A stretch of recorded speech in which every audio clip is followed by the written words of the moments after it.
여기까지 오시냐 고생 많으셨습니다. 축하드리고요.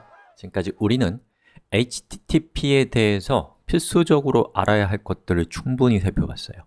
더 공부하는 것은 지금으로서는 부질없습니다. 여러분은 스스로 자신이 궁금한 것을 찾아낼 수 있는 교양을 갖추게 되었거든요. 그럼 저는 지금부터 여러분이 궁금해할 만한 주제들을 소개해드리고 물러나겠습니다. 자, HTTP와 HTTPS의 차이점을 아시나요? 여러분이 주소창에 http 라고 시작하면 그것은 HTTP이고 HTTPS로 시작한다면 그것은 HTTPS 또는 똑같은 말인데요 SSL을 이용하고 있는 겁니다. HTTPS의 S는 Secure의 약자로 안전한이라는 뜻이에요. HTTP가 세상에 처음 나왔을 때 세상은 그렇게 위험하지 않았어요. 사람들은 웹을 통해서 심각한 정보를 다루지 않았거든요. 그로부터 30년이 지난 지금 우리는 웹을 통해서 군사, 금융, 사생활과 같은 정보를 다룹니다. HTTP를 통해서 통신을 하고 있다면 누군가 여러분의 정보를 보고 있는 것으로 간주하셔야 됩니다.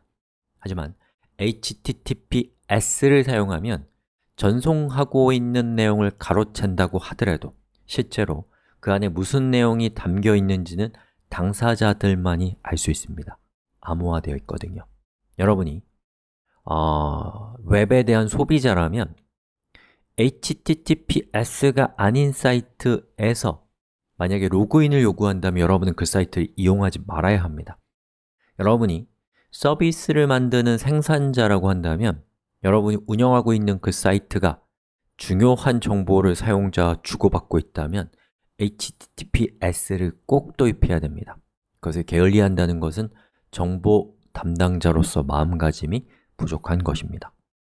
또 우리가 관심을 가져볼 만한 주제는 바로 캐시입니다. 캐시는 돈이 아니라 저장한다는 뜻이에요. 한번 웹사이트에 접속해서 어떠한 내용을 다운로드 받았다면 그 다음에 접속할 때 또 다운로드 받을 필요가 있을까요? 자, 그렇게 하지 않고 이미 다운로드 받은 저장된 파일을 읽어서 성능을 향상시키는 기법이 캐시입니다. 자, 그런데 캐시는 풀기 어려운 문제가 있어요. 바로 내용이 갱신되었을 때도 웹브라우저는 그 사실을 알아채지 못하게 된다는 것이죠.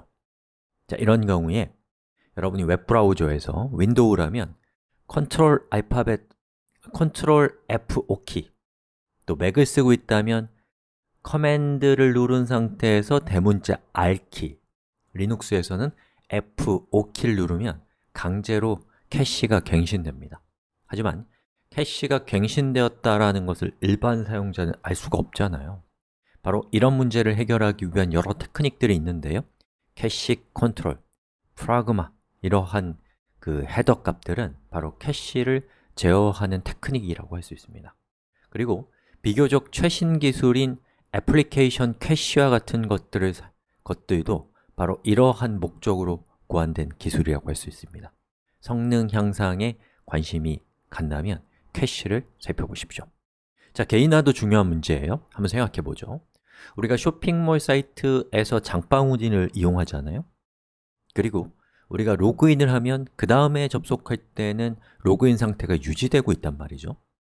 자, 그것은 우리가 웹사이트를 방문할 때 이전에 그 처리했던 장바구니 담기라든지 로그인 했다라든지 이러한 기록들을 그 웹사이트와 웹브라우저가 기억하고 있기 때문입니다. 바로 이것을 가능하게 해주는 기술이 재미있게도 쿠키입니다. 이 귀여운 이름의 기술을 이용해서 쿠키 값을 웹브라우저에 설정하면 접속할 때마다 그 설정됐던 쿠키 값을 서버에 전송하는 걸 통해서 사용자의 상태를 유지할 수 있고 사용자를 식별할 수 있습니다.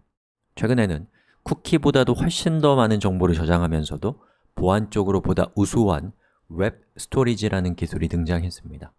여러분이 주목해 볼 만한 기술이에요. 또 프록시라는 것에도 관심을 가져볼 만해요.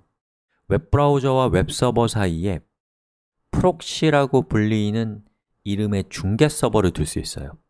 중간에 있는 서버가 캐시를 대신해 주거나 보안과 관련된 공격을 막아주거나 적당히 사용자의 요청을 여러 대의 서비스로 분산해 주는 것과 같은 역할을 바로 이 프록시 서버들이 대신해 줄 수 있습니다.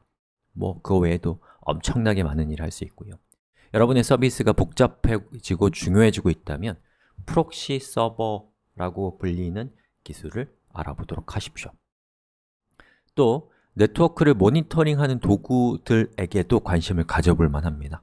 가장 간편한 도구는 역시 웹브라우저의 개발자 도구에 포함되어 있는 네트워크 모니터링 기능이에요. 매우 사용하기 쉽기 때문에 우선적으로 사용해 볼 만한 도구예요. 그리고 또 오픈소스이고 무료이면서 가장 강력한 기능을 가진 도구로 와이어샤크라고 하는 기능이 있습니다. 이 도구는 HTTP뿐만 아니라 컴퓨터에서 일어나는 모든 네트워크 트래픽을 감시할 수 있는 강력한 도구예요. 그 강력함의 대가는 좀 배우기 어렵고 복잡하다는 건 흠이지만요, 익숙해지면 여러분에게 강력한 힘을 부여하게 될 겁니다. 자, 이 정도만 할까요? 이렇게 하면 끝이 없잖아요. 자, 하이퍼텍스트라는 도로의 도로라고 할 수 있는 HTTP에 대해서 좀 익숙해지셨나요? 여기까지 오시냐고 너무 고생하셨고요. 저는 여기 남아서 앞으로 여러분들이 공부할 만한 후속 강의들을 마련하도록 하겠습니다. 여러분 고생하셨고 축하드립니다. 화이팅!